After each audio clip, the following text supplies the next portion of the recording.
So, Phil, I really like the idea of trying to work on a more holistic or balanced curriculum for K through 12. Um, I had I had a great book about that actually by William Irwin Thompson.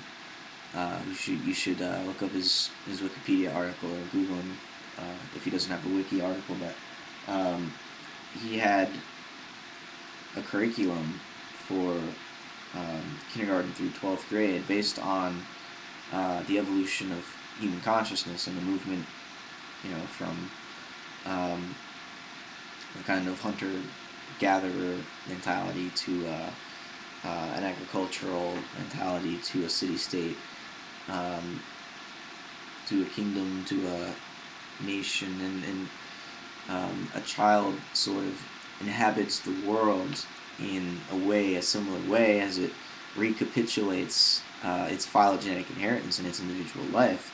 It relives these various stages of evolution that the whole human species went through, and that's something to consider when we try to construct a more wholesome and experientially based, embodied um, initiation, really. I mean, we call it education, but really what we're trying to do is initiate new human beings into this world. And the way we try to do that today is rather pathetic. I mean, um, for one thing, we teach kids that basically you're on your own and the world is a harsh place and you gotta learn to compete if you want to get anywhere. And that just doesn't seem to create very healthy, happy human beings. And personally, for the first time going to the grad school I'm attending right now, I'm getting a complete initiation into, what it means to be a human being, a complete education, not just my mind, but my body and my spirit. And I would even say that my mind was kind of not fully engaged by the work I did at a regular state university, and that I did in my high school and middle and elementary schools. Um, Certainly I'm better off for having been educated even by this system, but we can do better. And I think if we're going to reverse the the kind of dark age that we're in at the moment, we need to start by um, raising our children to into a more positive world, a more balanced world. Because the imbalance in our education system isn't just that it's too far leaning towards the intellect and not enough emphasis being placed on the more embodied experiential aspects. That's true, but it's also just it's all formulaic. It's just a bunch of dittos that are fed to children, and they're taught to be good factory workers, good office employees, good clerical, menial task type employees, and basically they're taught to follow the instructions of a superior. Um,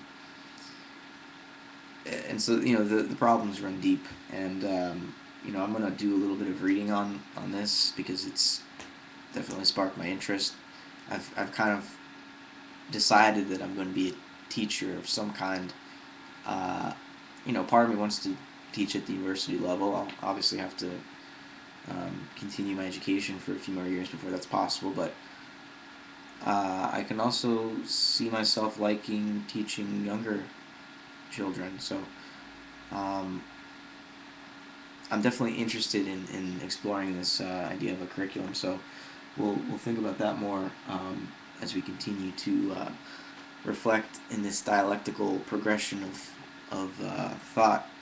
Um, you also mentioned death, and what do we really get out of this progression, this learning um, that we seem to be addicted to. This path that we found ourselves on, what is it really for? What is the development and the achievement and whatever you want to call it, what is it for if we're just going to die in the end? And I think part of it we are able to share with the world around us in our lives while we are alive, and that, you know, reverberates through human civilization and you know, across the planet, as a form of collective energy that just, you know, we're constantly interacting with other people, with other beings, and, you know, we influence them and they influence other people, and that wave spreads and keeps echoing even after individual people, including ourselves, die and are, you know, transformed into whatever form comes next. And so, you know, I certainly think that there's something to reincarnation, but it doesn't seem